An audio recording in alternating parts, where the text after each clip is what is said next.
നാട്ടിലും മറുനാട്ടിലുമായി ഈ വാരം ട്രെൻഡിംഗ് ആയ ഒരു പിടി വിശേഷങ്ങളുമായി 24news.com അവതരിപ്പിക്കുന്ന ഈ ലോകം ഈ ആഴ്ച എന്ന പരിപാടിയിലേക്ക് ഏവർക്കും സ്വാഗതം.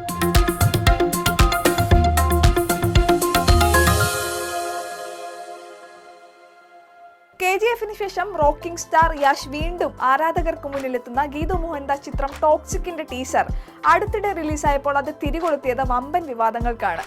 അമൽ ശശികുമാർ തയ്യാറാക്കിയ റിപ്പോർട്ട് കാണാം. കസബയിൽ മമ്മൂട്ടി ചെയ്തപ്പോൾ ഓഹോ, ടോക്സിക്കിൽ ഗീതു മോഹൻദാസ് ചെയ്തപ്പോൾ ആഹാ. ഈ അടുത്ത് സോഷ്യൽ മീഡിയയിൽ മുഴങ്ങി കേൾക്കുന്ന ഒരു ഡയലോഗാണിത്. ഗീതു മോഹൻദാസിന്റെ സംവിധാനത്തിൽ റോക്കിംഗ് സ്റ്റാർ യശ് അഭിനയിക്കുന്ന ടോക്സിക് എന്ന ചിത്രത്തിന്റെ ടീസറാണ് ഇപ്പോൾ സംസാര വിഷയം. KGF-ലെ റോക്കി ബായ് ആയി രാജ്യമാകെ കൊണ്ടാടിയ യഷിന്റെ ഒരു മാസ് അവതാറിനു വേണ്ടി കാത്തിരുന്ന ആരാധകർ കണ്ടത് മറ്റു ചിലതായിരുന്നു. മാസാണ്, എന്നാൽ ഞങ്ങൾ ഉദ്ദേശിച്ച മാസ് ഇതല്ല എന്നാണ് പലരുടെയും പ്രതികരണം. സംഭവം എന്താണെന്ന് വെച്ചാൽ ടീസറിൽ ഒരു സെമിത്തേരിയുടെ പശ്ചാത്തലത്തിലേക്ക് ഒരു കാർ വന്നിടിച്ചു കയറുകയും അതിൽ നിന്നും ഒരാൾ ഇറങ്ങി വാഹനത്തോട് ചേർത്ത് ഒരു സ്ഫോടക വസ്തു സ്ഥാപിക്കുകയും ചെയ്യുന്നു. പിന്നീട് കാണിക്കുന്ന നായകനും യുവതിയും തമ്മിലുള്ള ഇന്റിമേറ്റ് രംഗങ്ങളുടെ ബാക്കിയായുള്ള വാഹനത്തിന്റെ ചലനം അവിടെ ഒരു സ്ഫോടനം സൃഷ്ടിക്കുന്നു. ടീസറിലെ രംഗങ്ങൾ സോഷ്യൽ മീഡിയയിൽ വമ്പൻ ചർച്ചകളും വിവാദങ്ങൾക്കും വഴിവെച്ചു. പ്രധാന വിവാദം ഗീതു മോഹൻദാസിനെ ചുറ്റിപ്പറ്റിയായിരുന്നു. കസബ എന്ന മമ്മൂട്ടി ചിത്രത്തിൽ രാജൻ സക്കറി എന്ന നായകൻ ഒരു വനിതാ പോലീസിനോട് അപമര്യാദയായി പെരുമാറുന്ന രംഗം ഗ്ലോറിഫൈ ചെയ്താണ് കാണിച്ചത് എന്നും അത് അങ്ങേയറ്റം സ്ത്രീവിരുദ്ധമായിരുന്നുവെന്നും പാർവതി തിരുവോത്ത്, സിനിമയിലെ തന്റെ വനിതാ കൂട്ടായ്മയിലെ അംഗങ്ങളായ ഗീതു മോഹൻദാസ്, റിമ കല്ലിങ്കൽ എന്നിവർക്കൊപ്പം ഇരുന്ന് പറഞ്ഞ ഒരു പ്രസ്താവന ഇൻഡസ്ട്രിയെ പിടിച്ചുകുലുക്കി. അന്ന് പാർവതിയോട് കസബ എന്ന ചിത്രത്തിന്റെ പേര് സൂചിപ്പിച്ച് തന്നെ വിമർശനം ഉന്നയിക്കാൻ നിർദ്ദേശിച്ചത് ഗീതു മോഹൻദാസ് ആയിരുന്നു. ടോക്സിക്കിന്റെ ടീസർ കണ്ടിട്ട് സന്ദീപ് റെഡ്ഡി വാങ്ക സിനിമകളുടെ ടീസർ പോലെ ഉണ്ടായിരുന്നുവെന്നും വാങ്കയുടെ സിനിമകളെയും ചിന്താഗതിയെയും വിമർശിക്കാറുള്ള ഫെമിനിസ്റ്റ് പക്ഷത്തുള്ളവരും ഇത്തരത്തിലുള്ള സിനിമ എടുക്കുന്നത് ഡബിൾ സ്റ്റാൻഡേർഡ് ആണെന്നും സോഷ്യൽ മീഡിയയിൽ പരക്കെ ആരോപണം ഉയർന്നു. എന്നാൽ മറുപക്ഷത്തുള്ളവർ പറഞ്ഞ ഒരു മറുപടി, കസബയും ടോക്സിക്കും താരതമ്യം ചെയ്യാൻ പാടില്ല, ഇവിടെ സ്ത്രീയുടെ കൺസെന്റ് എന്നൊരു കാര്യമുണ്ട്, മറ്റേതിൽ അതില്ല എന്നതായിരുന്നു. ഗീതു മോഹൻദാസും റീമ കല്ലിങ്കലും ഇതിൽ പ്രതികരിച്ചത് സ്ത്രീയുടെ ആനന്ദം, കൺസെന്റ് എന്നിവയെക്കുറിച്ച് ആളുകൾ മനസ്സിലാക്കിയെടുക്കുമ്പോൾ ഞങ്ങൾ ചിൽ ചെയ്യുന്നു എന്നാണ്. എന്നാൽ അതിന് വിമർശകർ നൽകുന്ന മറുപടി ഇതാണ്: കൺസെന്റ് എന്നത് മറ്റൊരു കാര്യം, ടീസറിലുള്ളത് ഒരു സ്ത്രീയുടെ ഒബ്ജക്ടിഫിക്കേഷൻ ആണ്. ഒരു സ്ഫോടക വസ്തു ബ്ലാസ്റ്റ് ചെയ്യിക്കാനുള്ള കേവലം ഒരു ഉപകരണമായി ഒരു സ്ത്രീയെ ഉപയോഗിക്കുന്നത് തീർത്തും സ്ത്രീ ശരീരത്തിന്റെ ഒബ്ജക്ടിഫിക്കേഷൻ ആണ് എന്നതാണ്.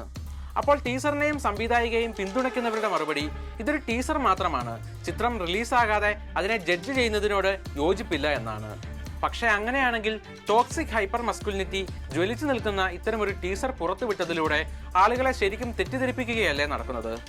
കസബയിലെ പോലെ തന്നെ അതിനെ ഗ്ലോറിഫൈ ചെയ്യുന്നുമുണ്ട് എന്നതാണ് ഇതിനുള്ള എതിർവാദം.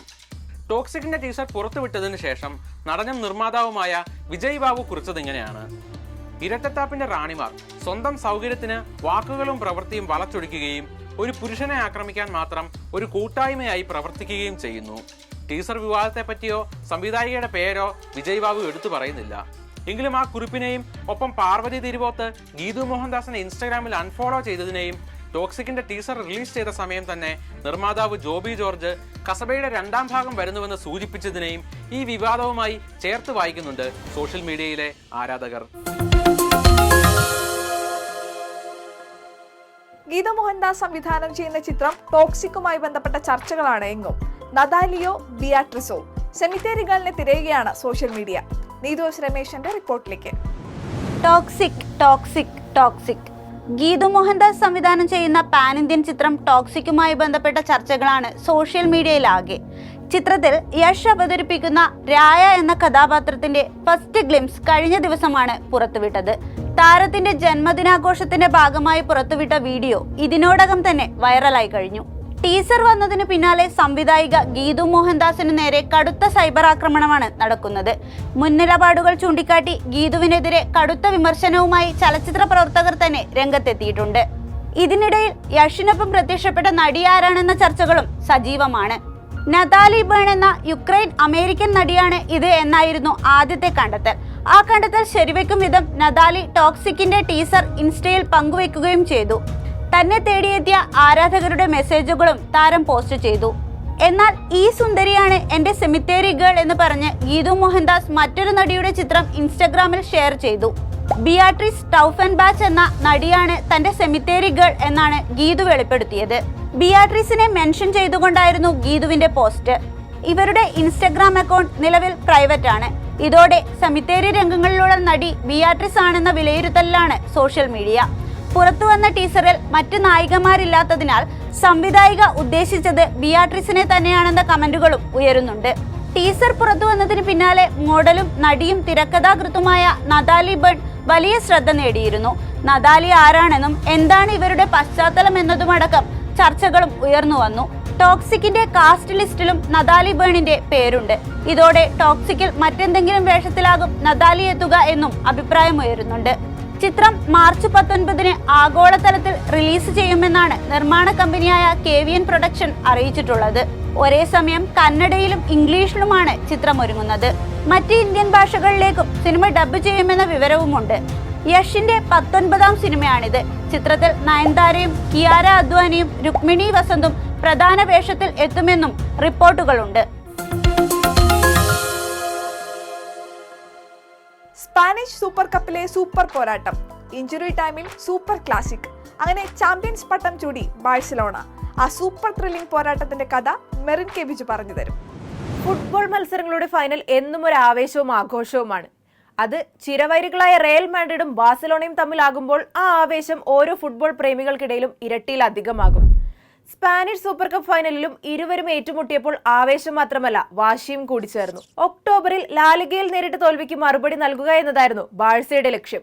ചിരവൈരികളെ ഫൈനലിൽ തോൽപ്പിച്ച് ശക്തി വീണ്ടും തെളിയിക്കുക എന്നതായിരുന്നു റയലിന്റെ ലക്ഷ്യം. എന്നാൽ എൽ ക്ലാസിക്കോയുടെ പതിവ് ചേരുവകളെല്ലാം തികഞ്ഞ ക്ലാസിക് പോരാട്ടത്തിനൊടുവിൽ റയലിനെ കീഴടക്കി ബാഴ്സലോണ തങ്ങളുടെ 16ാം സ്പാനിഷ് സൂപ്പർ കപ്പ് നേടി. റയൽ മാഡ്രിഡിനെ 3-2 തകർത്താണ് ബാഴ്സലോണ സ്പാനിഷ് സൂപ്പർ കപ്പ് കിരീടം നിലനിർത്തിയത്. മത്സരത്തിന്റെ അവസാന നിമിഷം വരെ വാശി പതഞ്ഞു നിന്ന മത്സരത്തിൽ റഫീഞ്ഞയുടെ ഇരട്ട ഗോളാണ് ബാഴ്സയെ വിജയത്തിലേക്ക് എത്തിച്ചത്. അത്യന്തം നാടകീയത നിറഞ്ഞ ആദ്യ പകുതിക്കാണ് ജിദയിലെ കിങ് അബ്ദുള്ള സ്പോർട്സ് സിറ്റിയിലെ അൽ ഇൻമ സ്റ്റേഡിയം സാക്ഷ്യം വഹിച്ചത്.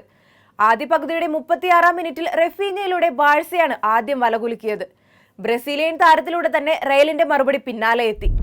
ആദ്യ പകുതിയുടെ ഇഞ്ചറി ടൈമിൽ കറ്റാലൻ പ്രതിരോധത്തെ തകർത്ത് വിനീഷ്യസ് ജൂനിയറിലൂടെയായിരുന്നു ആ സമനില. എന്നാൽ തൊട്ടടുത്ത മിനിറ്റിൽ തന്നെ റോബർട്ട് ലെവൻഡോസ്കിയിലൂടെ ബാഴ്സ വീണ്ടും മുന്നിലെത്തി. ആദ്യ പകുതിയുടെ ഇഞ്ചറി ടൈം തീരും മുൻപ് റയൽ ഗോൺസാലോ ഗാർസിയയിലൂടെ വീണ്ടും ഒപ്പമെത്തി. രണ്ടാം പകുതിയിൽ മത്സരം മുറുകി. കപ്പ് നേടാനും ചിരവൈരികളെ തോൽപ്പിക്കാനുമുള്ള വാശി ഇരു ടീമുകൾക്കും പുറത്തെടുത്തു. ഒടുവിൽ 73ാം മിനിറ്റിലെ കിരീടം നിർണയിച്ച് റഫീഞ്ഞയുടെ ഗോൾ എത്തിയതോടെ റയലിന്റെ പ്രതിരോധ കോട്ട മത്സരത്തിന്റെ കെട്ടുവിട്ട് തരിപ്പണമായി. അവസാന നിമിഷത്തിൽ കിലിയൻ എംബാപ്പയെ കളത്തിലിറക്കിയെങ്കിലും കളിയിലേക്ക് തിരിച്ചെത്താനോ കിരീടം പിടിക്കാനോ റയലിന് കഴിഞ്ഞില്ല. കളിക്കളത്തെ തോൽവിയിൽ റയൽ മാഡ്രിഡ് മുഖ്യ പരിശീലകൻ സാബി അലൻസോയ്ക്ക് ടീമിൽ നിന്ന് പുറത്തു പോകേണ്ട അവസ്ഥയുമുണ്ടായി. കഴിഞ്ഞ സീസണിലും റയലിനെ കീഴടക്കിയാണ് ബാഴ്സ കിരീടം നേടിയിരുന്നത്. അപ്പോൾ ഇന്നത്തെ വിശേഷങ്ങൾ ഇവിടെ അവസാനിക്കുകയാണ്. ഈ ലോകം ഈ ആഴ്ച ഇനി അടുത്ത ബുധനാഴ്ച കൂടുതൽ വിശേഷങ്ങളുമായി നിങ്ങളിലേക്ക് എത്തും. വീണ്ടും കാണും വരെ good bye from Prajitha Balachandran and keep watching 24.